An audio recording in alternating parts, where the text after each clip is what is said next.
Here's the preview of the Baylor versus number 12 Utah football game.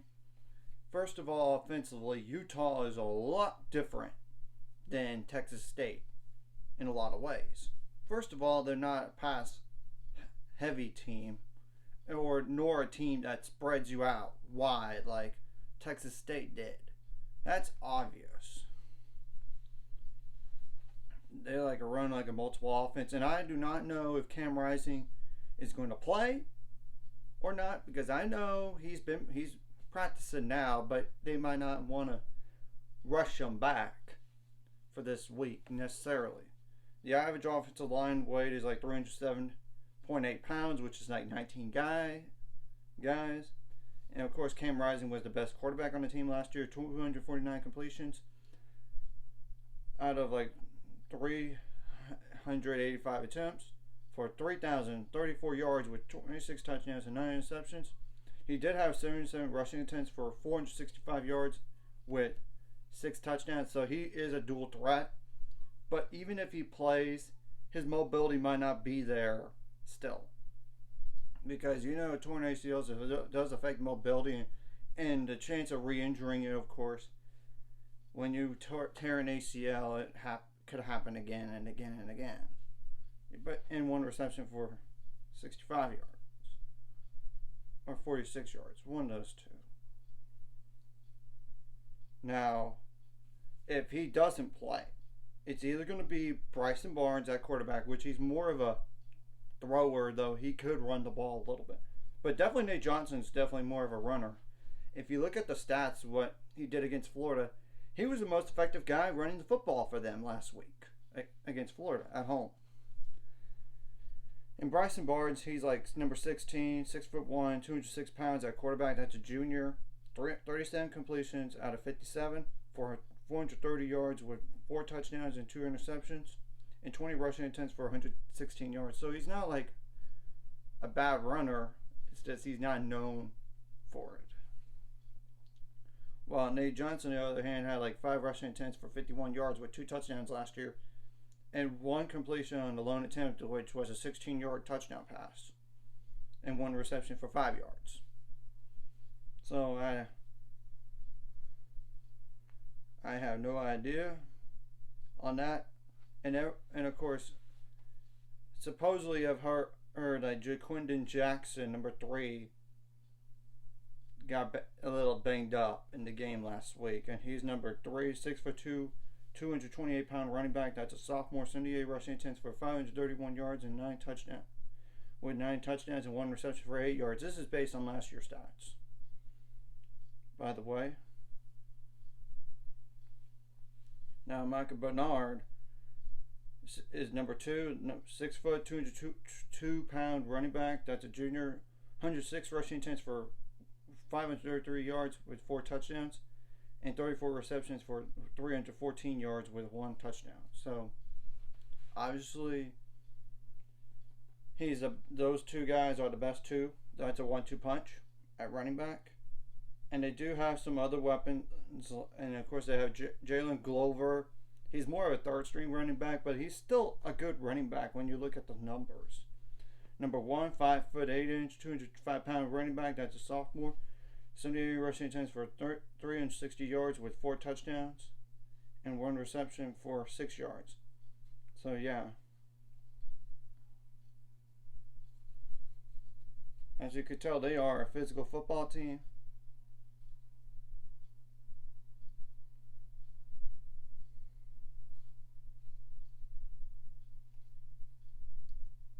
Because they have 3 guys over 300 yards rushing. But they do have weapons on the outside, like Devon Valet, number 17, 6 foot, and number 6'5", 220-pound round receiver. That's a sophomore this year. 55 receptions for 695 yards with 5 touchdowns and 2 rushing attempts for -4 yards and 1 completion for 9 yards. So,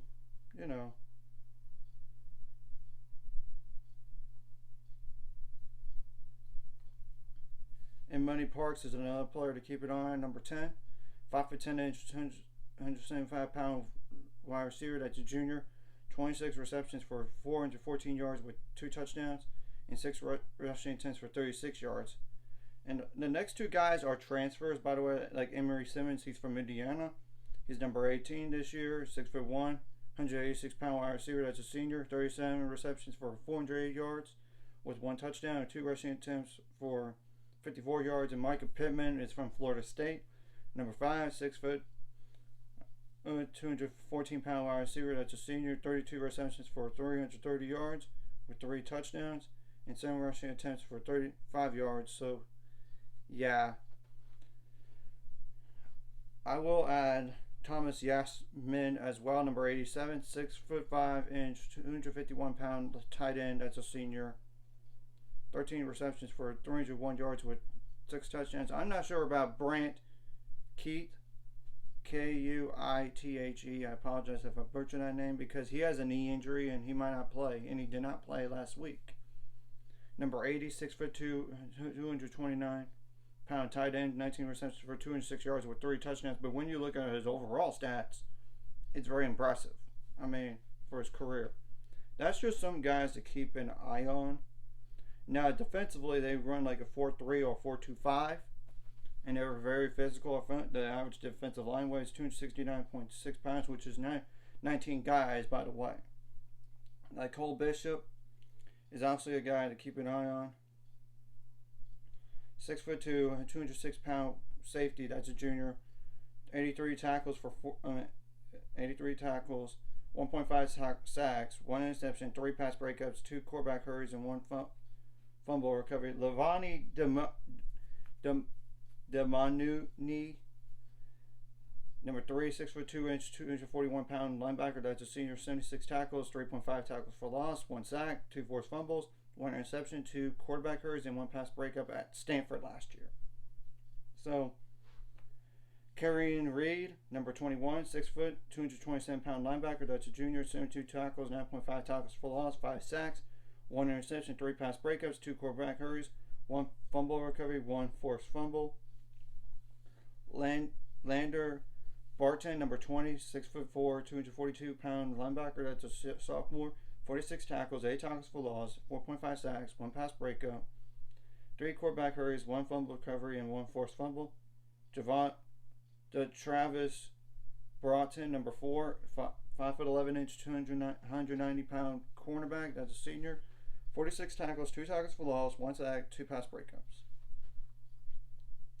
There's Connor O'Toole as well, number 81, 6'4", 251-pound defensive end. That's a junior. 41 tackles, 4 tackles for loss, 1.5 sacks, 1 pass breakup, 3 quarterback hurries, and 1 fumble recovery. Sion Vaki, number 28, 6 foot, 208-pound safety. That's a sophomore. 41 tackles, 3.5 tackles for loss, 3 pass breakups, and 1 forced fumble. Samonte Pepa, number 77, 6'3", 330-pound defensive tackle. That's a sophomore. 27 tackles, 6 tackles for loss, 4 sacks, and 2 pass breakups. Junior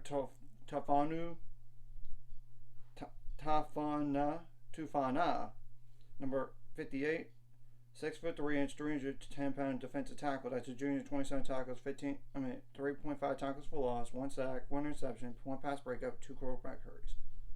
Jonah Ellis, number 83, 6'2", 246-pound defensive end. That's a junior. 26 tackles, 6 tackles for loss, 3 sacks, 1 quarterback hurry, 2 fumble recoveries, and 2 forced fumbles. Zemiah Vaughn, number 16, 6'2", 185-pound cornerback. That's a junior. 25 tackles, 1 tackle for loss, 9 pass breakups, 1 fumble recovery, 1 forced fumble. Van Fillinger, number 7, 6'4", 260-pound defensive end. That's a junior. 18 tackles, 5 tackles for loss, 5 sacks, 2 quarterback hurries, 1 forced fumble. Alaki Vimahi, Vimhi.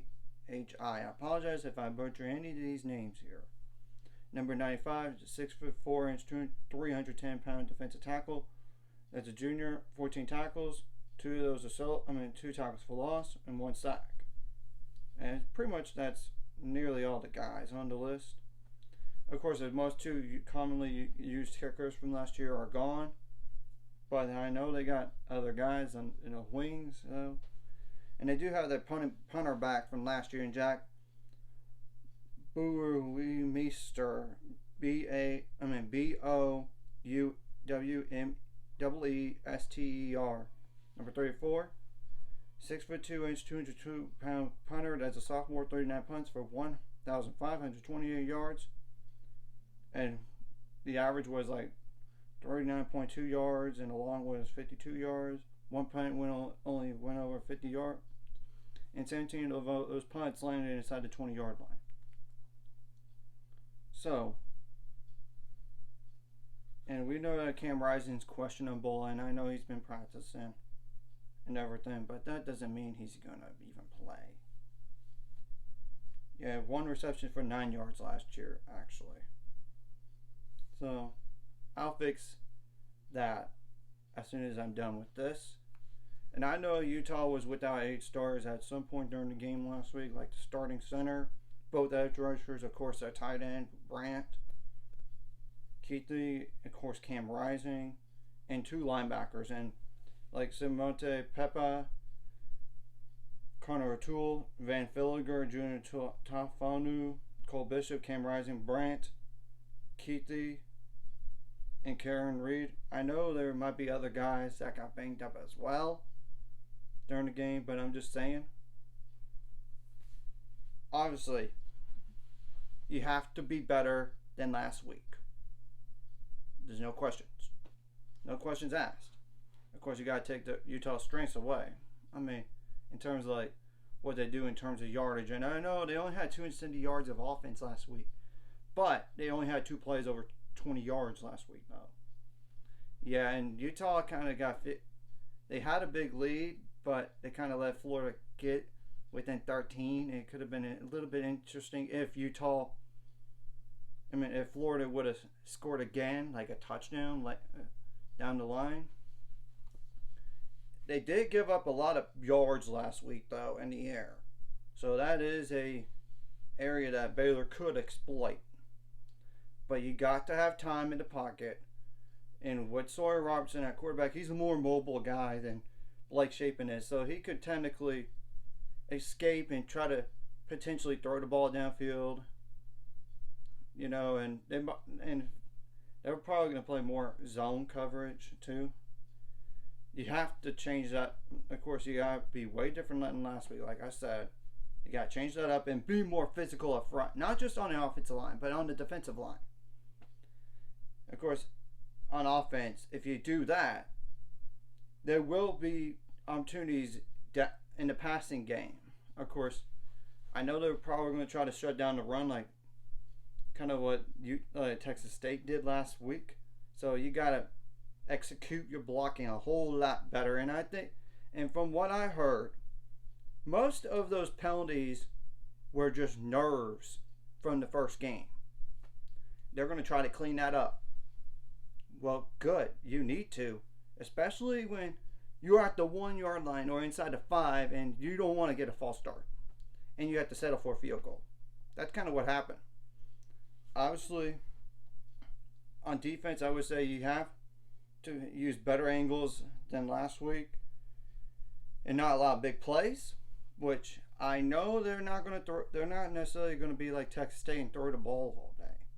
But when they throw the ball, you got to be better in pass coverage. And honestly, you have to tackle a whole lot better too. And don't allow so many yards. I mean, I know that Texas State last week kind of got the first down, but barely. But you got to be a lot better than that. And of course, you got to correct all what you did last week.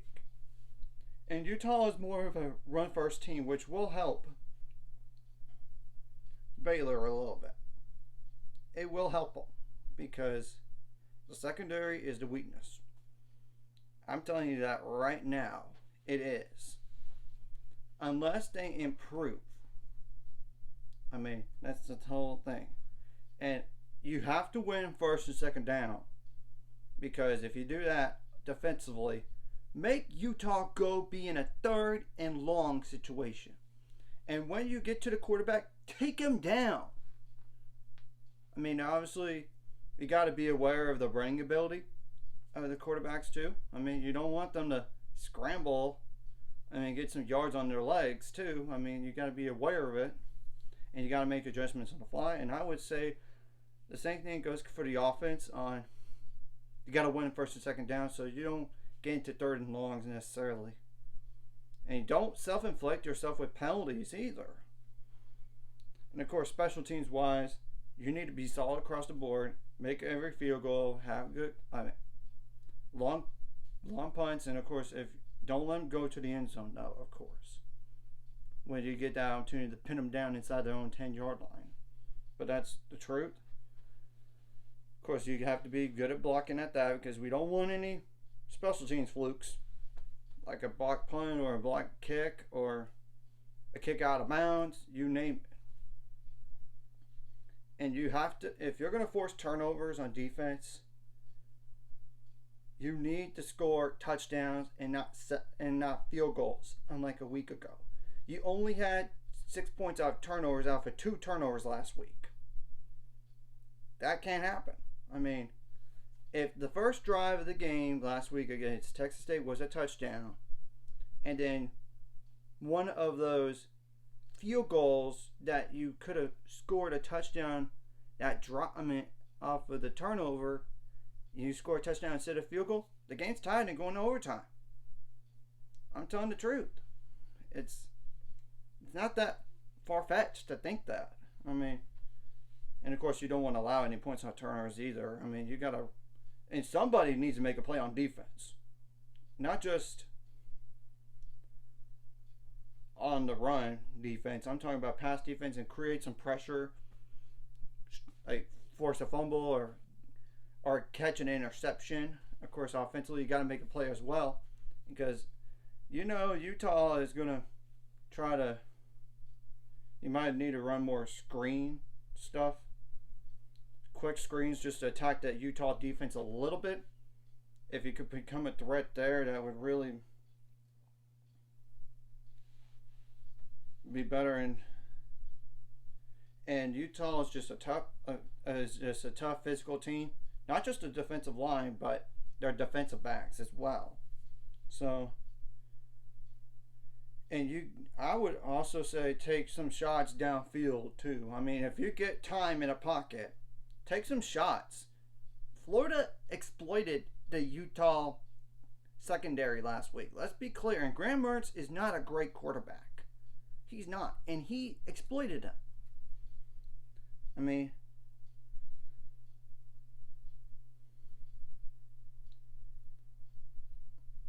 and of course, you would have to take these shots, especially downfield when if you run consistently and it's a stacked box, of course. So, and we know that last week that how Presley and Keytron Jackson demonstrated the ability to do that, and over like good coverage as well. So, of course, even if the offensive line improves massively, Utah won't be able to run the ball, of course, down Utah's throats. So you have to be a little bit better in the run blocking. But I would also say, take some shots. I mean, there's going to be you're going to have to make plays on the outside. And I would also use like some misdirection. Like force the defense one way on a fake and go the other way. I mean, and Florida kind of did that last week if you look at the film. So, in play fakes, just to make the defense move one way and then something else was. And of course, on passing down situations, Utah prefers to play zone, but don't be shocked if they play man as well. And they're basically going to just try to rely on their front four or the defensive line to create the pressure. So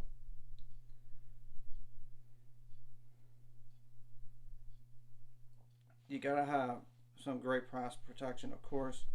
So really, and I would say Sawyer Robertson, and you might need to throw in some read option in there as well at times offensively, because Sawyer is a running threat. He's more of a running threat than Shapen is, if we're being clear about that. So I would dare to say you got to go into this game with nothing to lose. Seriously. And play your hair on fire. The pressure is on Utah. They're the favorite. I mean, and remember, look at last week. What Colorado did to TCU. I know what Texas State did to us hurt, but you get the point. And UMass even won their week 0 game. And Jacksonville State beat UTEP in their first FBS game. So upsets can happen. And look at even Duke over Clemson this past week.